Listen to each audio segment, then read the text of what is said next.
Hello, my name is Donald Coon. I'm a fourth-year Ph.D. student here at the University of Florida Agriculture and Biological Engineering Department. I work with the Energy Cascade crop models. There's a series of 4 of them, developed first in 1995.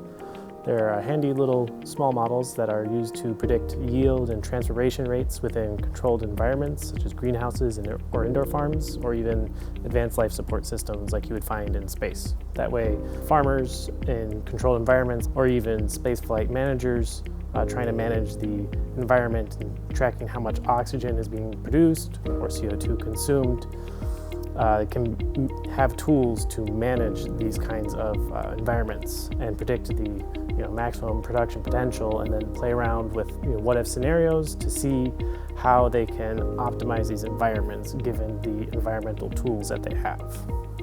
Crop models, such as the energy cascades, are just simply a series of mathematical equations that you use to represent physiological processes. So we have an equation for photosynthesis, for gas exchange, for crop growth rate, and in the end, how much yield, how much edible stuff you're going to get.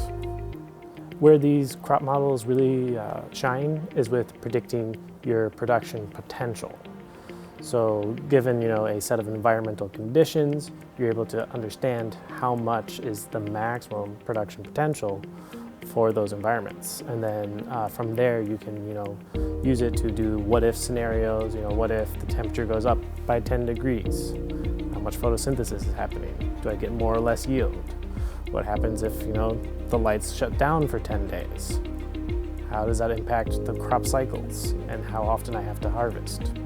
So these models were typically developed for indoor or controlled environments just because we have a much stronger control over these conditions.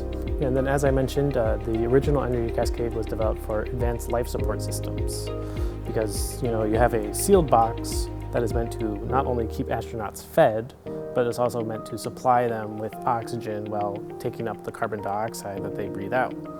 And being able to predict how much oxygen the plants are producing, how much carbon they're taking in addition to when the plants will be ready to eat and how much of them are ready to be eaten. That's very useful for those kinds of environments as we plan for longer duration space missions. For breeders, I see this model being very useful because you can accelerate your breeding timeline in controlled environments. And so this model, you can then hone in on what environmental conditions do I need to get these plants to reproduce faster. When I was deciding to do a PhD, I was originally looking around the country at all the different places that had strong controlled environments and or space researchers, and it happened to be that UF had a lot of them. Not only that, they had IFAS, which is a world-renowned organization for conducting agricultural research that has impacts locally and then around the world. And I knew that if I came here, I'd have all the resources I would need to finish my research and make some sort of impact.